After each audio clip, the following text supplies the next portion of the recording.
Book 1, The Coming of the Martians, Chapter 4, The Cylinder Opens. When I returned to the common, the sun was setting. Scattered groups are hurrying from the direction of Woking, and one or two persons were returning. The crowd about the pit had increased and stood out black against the lemon yellow of the sky, a couple of hundred people, perhaps. There were raised voices, and some sort of struggle appeared to be going on about the pit. Strange imaginings passed through my mind. As I drew nearer, I heard Stan's voice. Keep back! Keep back! A boy came running towards me. It's a moving, he said to me as he passed. A screwing and a screwing out. I don't like it. I'm a going home, I am. I went on to the crowd. There were really, I should think, 200 or 300 people elbowing and jostling one another. The one or two ladies there being by no means the least active. He's fallen in the pit, cried someone. Keep back, said several. The crowd swayed a little, and I elbowed my way through. Everyone seemed greatly excited. I heard a peculiar humming sound from the pit. I say, said Ogilvy, help keep these idiots back. We don't know what's in the confounded thing, you know. I saw a young man, a shop assistant in Woking, I believe he was, standing on the cylinder and trying to scramble out of the hole again. The crowd had pushed him in. The end of the cylinder was being screwed out from within. Nearly 2 feet of shining screw projected. Somebody blundered against me, and I narrowly missed being pitched onto the top of the screw. I turned, and as I did so, this screw must have come out, for the lid of the cylinder fell upon the gravel with a ringing concussion. I stuck my elbow into the person behind me and turned my head towards the thing again. For a moment, the circular cavity seemed perfectly black. I had the sunset in my eyes. I think everyone expected to see a man emerge, possibly something a little unlike us terrestrial men, but in all essentials a man. I know I did. But looking, I presently saw something stirring within the shadow, grayish billowy movements, one above another, and then two luminous discs like eyes. Then something resembling a little gray snake, about the thickness of a walking stick, coiled up out of the writhing middle and wriggled in the air towards me, and then another.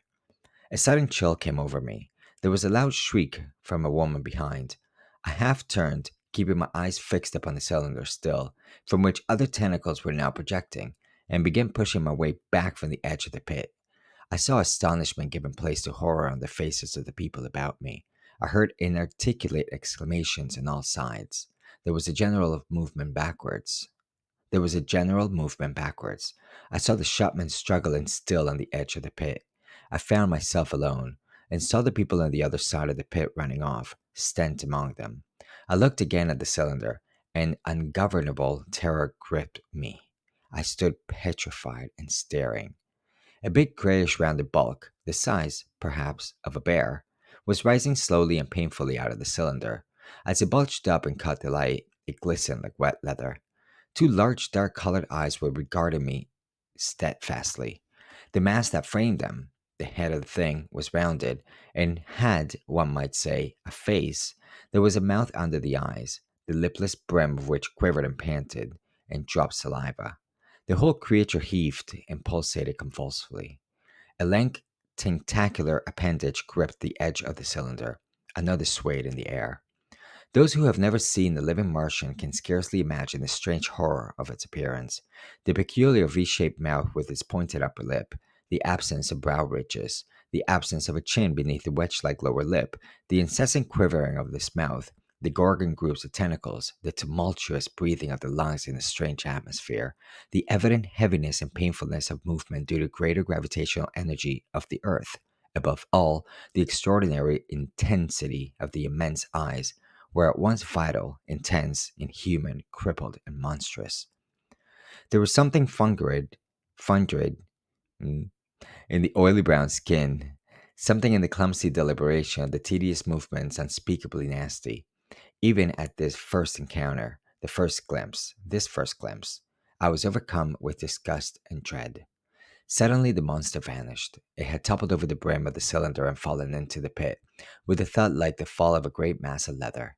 I heard it give a peculiar thick cry, and forthwith another of these creatures appeared darkly in the deep shadow of the aperture. I turned and, running madly, made for the first group of trees, perhaps 100 yards away. But I ran slantingly and stumbling, for I could not avert my face from these things. There, among some young pine trees and furze bushes, I stopped, panting, and waited further developments. The common round the sand pits was dotted with people, standing like myself in a half fascinated terror, staring at these creatures, or rather at the heaped gravel at the edge of the pit in which they lay. And then, with a renewed horror, I saw a round black object bobbing up and down on the edge of the pit. It was the head of the shopman who had fallen in, but showing as little black object against the hot western sun. Now he got his shoulder and knee up, and again he seemed to slip back until only his head was visible. Suddenly he vanished, and I could have fancied a faint shriek had reached me. I had a momentary impulse to go back and help him that my fears overruled. Everything was then quite invisible, hidden by the deep pit and the heap of sand that the fall of the cylinder had made. Anyone coming along the road from Chopham or Woking would have been amazed at the sight. A dwindling multitude of perhaps 100 people or more standing in a great irregular circle, in ditches, behind bushes, behind gates and hedges, saying little to one another, and that in short, excited shouts, and staring hard at a few heaps of sand. The barrel of ginger beer stood, a queer derelict, black against the burning sky, and in the sandpits was a row of deserted vehicles with their horses feeding out of nosebags or pawing the ground.